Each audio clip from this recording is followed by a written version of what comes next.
Question number 10. A is 1, 2, 3, 4. Set B is 1, 5, 9, 11, 15, 16. And F is 1, 5, 2, 9, 3, 1, 4, 5, 2, 11. और आपको बताना है कि it is a relation, is it a function, कि क्या F एक फंक्शन है, क्या F एक रिलेशन है. तो आप जानते हैं रिलेशन क्या होता है. Relation is a subset of A cross B. अगर आप A क्रॉस B करेंगे तो आपके पास 1, 5 आएगा ऑर्डर्ड पेयर, आपके पास 2, 9 भी आएगा, आपके पास 3, 1 भी आएगा, आपके पास 4, 5 भी आएगा और आपके पास 2, 11 भी आएगा. सारे ऑर्डर्ड पेयर्स आपके A क्रॉस B में आएंगे, राइट. तो आप क्या कहेंगे, F is a function because F is a subset of A cross B. तो आप क्या लिखेंगे, yes F is a relation because all ordered pairs in F are A cross B. क्योंकि सारे ordered pairs A cross B में आ रहे हैं, इसीलिए F क्या है, एक रिलेशन है. Now come to the function. आपको बताना है क्या F एक फंक्शन है. इसके लिए आप एक एरो डायग्राम्स बना लीजिए. आप इजीली फाइंड कर सकते हैं एरो डायग्राम से. सेकंड पार्ट आपको क्या दिया है, 1 की इमेज क्या है 5, 2 की इमेज क्या है 9, 3 की इमेज क्या है 1, 4 की इमेज क्या है 5,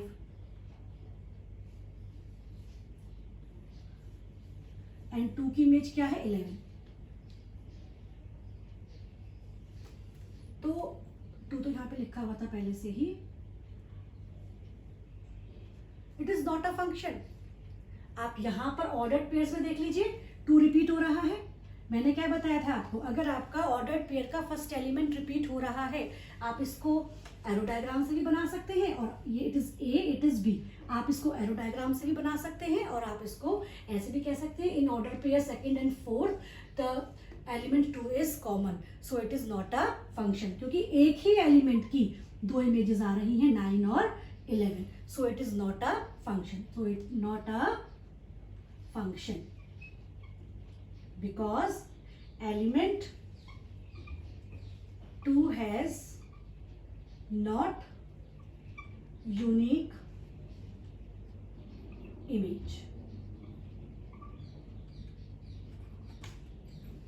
क्वेश्चन नंबर 11. क्वेश्चन नंबर 11 में आपके पास F गिवन है, जिसमें जो ऑर्डर्ड पेयर्स हैं वो किस फॉर्म में दे रखे हैं कि अगर फर्स्ट एलिमेंट आपके पास A भी है तो उसकी इमेज आपके पास है A प्लस B, राइट. अब तो आपको समझ में आ गई होगी ये बात कि ये क्या है, x की वैल्यू और ये क्या है, fx की वैल्यू. और A और B दोनों किससे बिलोंग करते हैं, Z से. Z किसको रिप्रेजेंट करता है, इंटीजर्स को, राइट. तो आपको A की वैल्यू भी आप इंटीजर्स में से 0 + 1 + 2 -1 -2 कुछ भी ले सकते हैं. आप A और B की वैल्यू बस इंटीजर्स में से कुछ भी ले सकते हैं. आपको फ्रैक्शन में नहीं लेनी है बस A और B की वैल्यू. सो आपको बताना है, is F a function from Z to Z. क्या ये फंक्शन है Z टू Z में. फंक्शन पता लगाने के लिए हमें फिर वही बात पता लगानी है कि हर एलिमेंट की यूनिक इमेज होनी चाहिए, राइट. तो अब हम A और B की 2 वैल्यू सपोज कर लेते हैं, क्योंकि हमारे पास कुछ पर्टिकुलर वैल्यू तो गिवन नहीं है. जैसे हमारे पास क्वेश्चन नंबर 1 में गिवन थी कि आप 0 से 3 तक लीजिए, 3 से 10 तक लीजिए. तो यहाँ पे हमारे पास कोई पर्टिकुलर वैल्यू गिवन नहीं है. हम सपोज कर लेते हैं, let us A is equals to 0 and B is equals to 1. अगर मैं A 0 लूँ और B 1 लूँ, हम ले सकते हैं क्योंकि दोनों इंटीजर्स हैं. तो जो फंक्शन है F, उसमें क्या ऑर्डर्ड पेयर्स आएंगे, 0 × 1 0 एंड 0 + 1 इज 1, राइट. अब मैं दूसरा ऑर्डर पेयर लेने के लिए ऑल्सो वी कैन टेक, अगर मैं A की वैल्यू 0 ही ले लूं तो मैं क्या देखती हूं कि क्या B की वैल्यू भी सेम आ रही है. अगर B की वैल्यू भी सेम ही आएगी तब तो ये फंक्शन होगा, और अगर B की वैल्यू डिफरेंट आ गई तो ये फंक्शन नहीं होगा. क्यों, क्योंकि उससे क्या होगा, आपके पास एक ही एलिमेंट की यूनिक इमेज नहीं होगी. तो जरा रखकर देखते हैं. हमने A तो 0 ही लिया, लेकिन हमने B क्या ले लिया, 2 ले लिया. B मैंने डिफरेंट ले लिया. तो जब मैंने A 0 लिया तो 0 × 2 is 0 and B is equal to 2. और जब मैंने B 2 लिया तो 0 + 2 इज 2. ये क्या हो गया, 2. ऐसे हम बहुत सारे ऑर्डर्ड पेयर्स बना सकते हैं, राइट. तो आप देख रहे हैं एक ही एलिमेंट की यूनिक इमेज नहीं है, 0 2 बार आ गया। अगर 0 1 का ही बन जाता ऑर्डर्ड पेयर तब तो ये फंक्शन हो जाता, लेकिन यहाँ पे 0 की इमेज क्या आ गई 1 और यहाँ पे भी 0 की इमेज क्या आ गई 2, तो इसीलिए it is not a function, f is not a function because 0 has not a unique image. Number 12, let a is equals to 9, 10, 11, 12, 13 and a function is defined to a to natural numbers. n किसको represent करता है? Natural number को, और a आपके पास ये given set है, right? It is a different question. fn क्या है बच्चों? जो आपके पास ये n है ना, आपको the highest prime factor of n, आपको यहाँ पे n की जो वैल्यूज रखनी है, आपको n के प्लेस पे क्या रखना है? वैल्यूज रखनी है।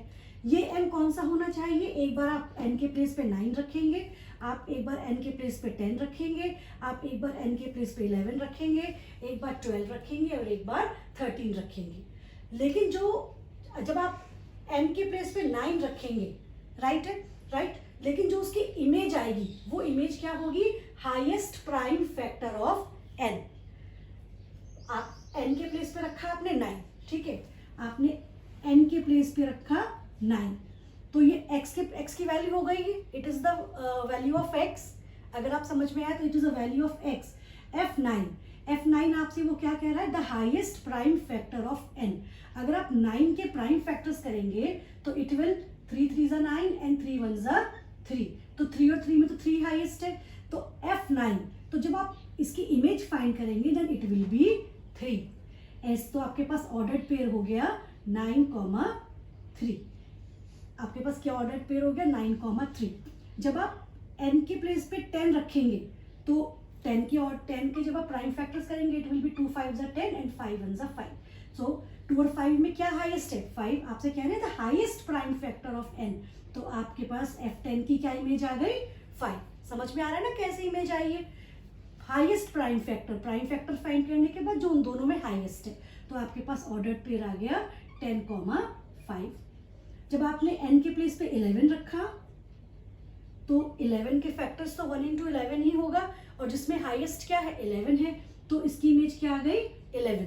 तो आपके पास ऑर्डर्ड पेयर हो गया 11,11। जब आपने 12 रखा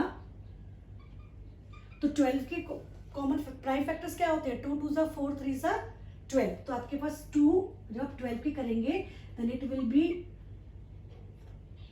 तो आपके पास 2 2 3, तो हाईएस्ट तो 3 ही रहा, तो इसके आपके पास आ गया 12,3।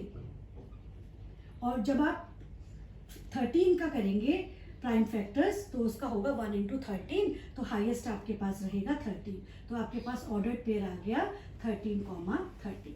तो आपके पास ये ऑर्डर्ड पेयर्स आ गए। It is the value of x and it is the image, और ये इमेज जो इमेजेस होती हैं ये क्या, इसका सेट क्या बनाता है?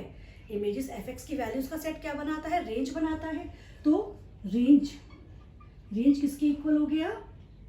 3 5, 3 को आप दोबारा रिपीट नहीं करेंगे, 11 and 13। It is the range of the given function. Clear students?